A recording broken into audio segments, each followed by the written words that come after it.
G'day punters, welcome back to the MacBet Early Move where we're previewing the feature race in Brisbane on a Saturday.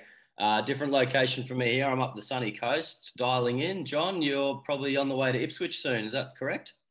Yeah, we've got a bit of a late start, so I can get a bit of work done before we get there. So, just nearly knocked off Gold Coast.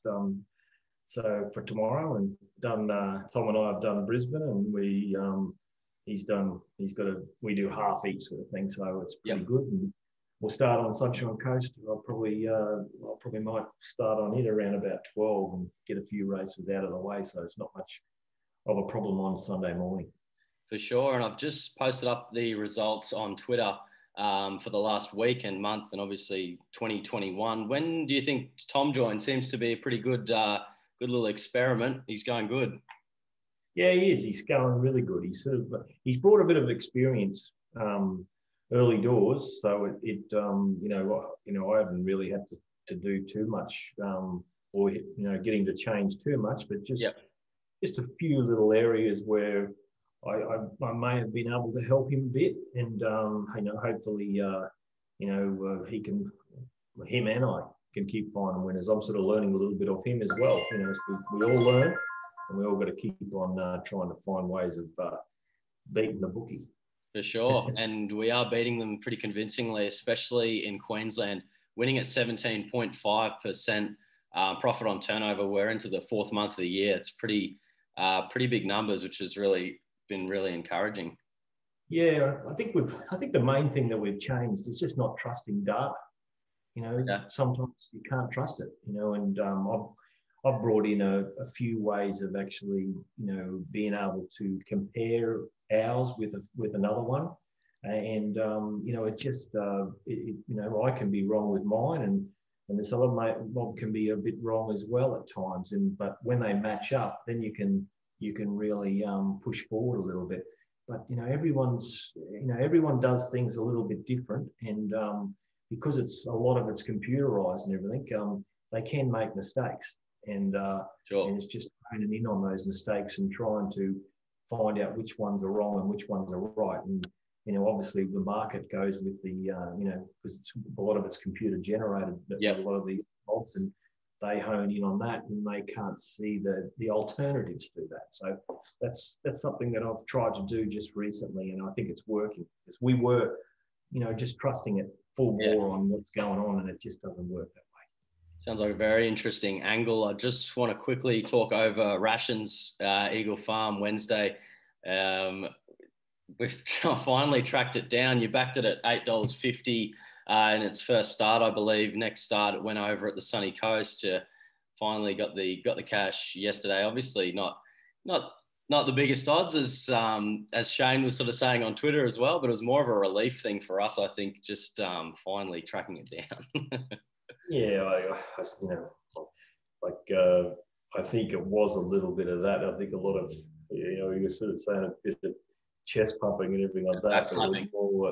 It's more just hanging on and saying this horse is flying, and it just needs a little bit of luck to win. And we were lucky because a lot of the data hadn't come out from last Sunday before Tuesday, and because of our figures were showing that it was so big. The sectionals we were able to launch in a little bit early doors, and still around about the 270 or 280 mark in the morning. I think it might have even been a bit better than that. On Wednesday morning, it was just the right odds. It was very well backed on Sunday. It was it started about $1.90, and the money came for it. And this was just as no stronger race. Yep. And a little worry around about the 250 mark when there wasn't a real run there, and then he pushed through and got through and went away from him. So it was just a bit of a relief, because sometimes those horses can just keep getting you in. You just keep on putting your hand up, and you keep getting it shut down. So it was just nice to see it win. Absolutely. And we're going to look at Eagle Farm this weekend. We're going to look at race 8 now. I'm sort of realised you probably haven't tipped a winner on this video for quite a couple of weeks. So I haven't really been tracking it. Obviously, the sheets have been winning on the Saturday and overall. So But yeah, our free sort of tips. Tommy's flying with the lays, but you probably need to get the monkey off your back this week, John. Where to reiterate, we're not actually tipping in the best betting race for the card. We're actually sort of going the feature race with the best quality of horse. Is that correct? That's right. We're just going to the best race, the day, and just trying to give angles on what's going on. And I think you probably can see every week I'm sort of, sort of saying, if this happens, well, this can win. If this happens, this can win. And mostly because of, these better class races, they've all got the ability to win. It's just a matter of if they turn up on the day, the run they get, and, just whether they're going good enough. But, it's not to say they might be going just average and then all of a sudden they turn it around. And this can happen in these quality horses or these top class horses because they, even though they're getting a bit older, some of them, on their day they can knock off the young ones as well. So that's how we've kept it going. We've kept it going with the main race, and we haven't been so lucky to find something. But that doesn't really surprise me too much because I don't bet in these races too often, the main races, because of what I'm saying. It's just it's just a bit of a quandary, and a lot of things can change your mind. The other day I think with Pizzoni was in one of the races, and it just looked beautiful in the yard, but it probably looked too well, and because he got up on the bit, really pulling his head off and everything, and then you've got horses like Palmier out of the yard. You'd say, okay, it's got to improve out of sight. So there's all these angles that you can start looking at when you see them in the yard and where they're at, and maybe even for the future, what we can do to them. For sure. And anyone who is a weekly or a monthly subscriber does get the yard mail via WhatsApp. Eagle Farm, the rails in the 0.5, good for currently. How are you going to play this track on Saturday? I think it's going to be more on pace than what it has been of late, but I do want to get away from maybe the inside part of the track. It's sort of like a bit of a question mark, the inside, but I think it's safer to be 3 off the fence up on speed. I think that's going to be the position. So probably that 4th 2 wide peeling around the leaders, that's going to be the gun. But as we see in a lot of cases, after 3 races, they work out where the best part of the track is and they start heading out there. Then all of a sudden it becomes a, leader bias type of track on most tracks just because of they're going out to the right part. And it really all just depends on how fast they're going. For sure. And our early move this week comes up in race 8. I will run us through the market there. 1,000-metre race. Kai Lease is your $3.60 favourite. Le Palmier, $4. Master Jamie, $4.40. Bagger 1 is $4.60. The next one there in the betting is Pizzoni, 11s, Zani is 18s, and sort of $20 the rest, 10 or 16s there as well. Let's start with the favourite, Kai Lease. Thornton on board, $3.60. I think, it deserves to be around about that because it's such a consistent horse. It's there. But there is a lot of pressure here.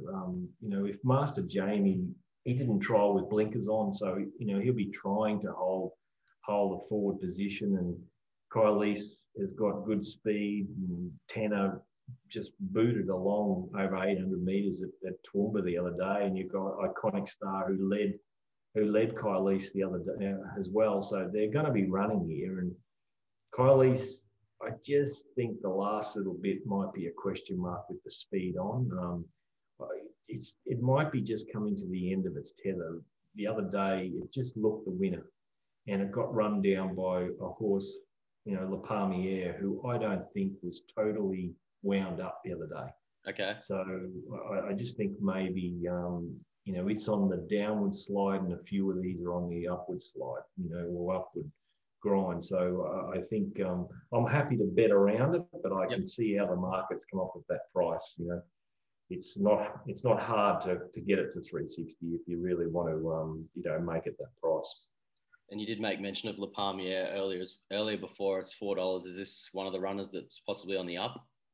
Yeah, definitely. I haven't given it too much, and I've got it longer than the market, but I can see how I can give it more. It did get to the line all right the other day. It was getting past a horse that was weakening though. Okay. And the third horse was making a lot of ground on it, the thing from Golden Stable as well. So I think it's going to improve, and it's going to be parking off the speed and going to be there. It's going to be really interesting, this horse, to see it in the yard. I've only given it about a half a length improvement, and I know I can give it 2 lengths. So I just want to watch. I just want to see it in the yard before I actually make a decision on that horse. Okay, and I can see your top pick is the Toppy Vega 1. It's $4.60. You've got Rod on board. It's from the Golden Stable, and every time I see this horse, I can just think of when it got pulled up at the sunny coast. Is it going to be full of running on Saturday?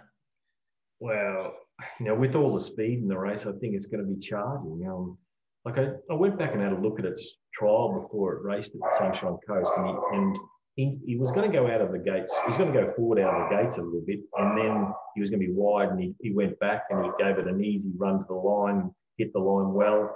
Same with what it did in the trial, the other day, but he did go straight to the front and he just tore away. So I think from the 9 gate, Rod is going to have to ride it a little bit quiet, and he's going to be probably midfield back, and he'll be charging. It's going to be really interesting with that horse in the yard as well, because at Caloundra, when it should have won for sure first up, it was fat as mud. You could not back it when you seen it. And so it's going to be very interesting to see, I don't want to see it as fat as what it was, but I'm not going to be totally worried too much just because of what it did that day. Sure. So it's going to be a hard one, this one. I don't want to see it fit, because if it's really looking trim and taut and terrific, well, maybe it might get lost over the 1,000 metres and it might not be able to just ping that much. So I still want to see a lot of condition on it, but I think just quality here. I think it drops. I think it carried. It's either carried 62 that day and it's got 59 today, or it carried 63 and it's got 60 today. It was about 2 or 3 kilos difference in weight from that first up run last time. So, and you can't get these horses to a Stradbroke. I don't think, Master Jamie, I can't, it doesn't go on to the Stradbroke just because it won that race that's eligible for it now, or it's just straight into the race. But really, if it didn't win that race, it wouldn't feature, and Kyle East wouldn't feature, and Pizzoni wouldn't feature. Palmier is going to have to improve a lot to get into the Stradbroke. This horse has got quality, and it's got Emerald, speed up front, run on. Again, the track, there's another angle. Is it going to suit horses back in the field? So we're throwing all these ifs and buts and what ifs, but, the yard is going to be hugely important in this race. So, this is race, as it is now, I'll be throwing something on Vega 1, but I'm not sure how much. But there's a few other races there I like tomorrow.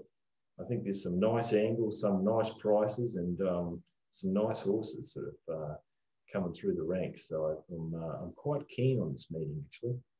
Fantastic. And we'll absolutely, we'll be betting there, and we'll have Tommy in the morning for his best lay. He's flying. I think he's got 5 in a row now, so he's going real good. And yeah, guys, if you want to access the tips at Eagle Farm, you'll be able to purchase those. There's tip sheets and platinum sheets available for single purchase. And then the weekly and monthly guys get exclusive access to the Gold Coast and the yard stuff from John, which is sounds very, very key, especially here in race 8 with Vega 1. Definitely. For sure. All right, John, well, thanks for your time. We'll hear from you today at Ipswich. Good luck. You going out there tomorrow? To the track? Yeah. Oh, I'm up here to do assignments, so I'm trying to get those done. If I get heaps done by tonight, maybe. All right. Well, I might see you and I might not. You'll be on the drink back at the races anyway if you get down there. Absolutely. That's what I mean, yes. We'll just see how I go tonight. Be very happy there. Cheers, John. All right, James. See you, mate.